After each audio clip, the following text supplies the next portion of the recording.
Eddie Rickenbacker, Columbus's favorite son. Our base is in the shadow of his home. When his father's killed, even though he's not the oldest son, he takes that personal responsibility. And so at 13, he becomes the head of the household and goes to work, stops school.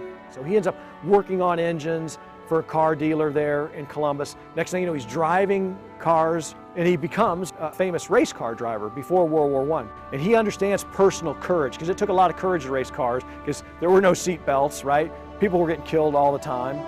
As a young man, he felt the sting of prejudice, right? Because his name was Eddie Rickenbacker. So he changed his name to Eddie Rickenbacker from Bacher. But he didn't go to high school, didn't go to college. And so when World War I broke out, he wanted to do his part. And he said, let me get a bunch of famous race car drivers. We have probably the skills. We could probably be great pilots. And they're like, yeah, Eddie, we're looking for college men, and you don't have a degree. He becomes a driver for Blackjack Pershing, right? The commander.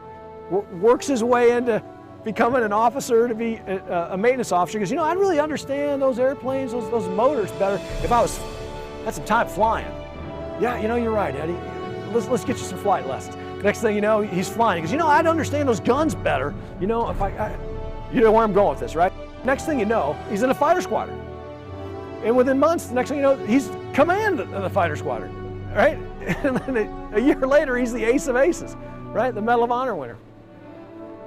A guy who wasn't American enough, wasn't smart enough, wasn't big enough. He was all of those things and more, because he had capacity.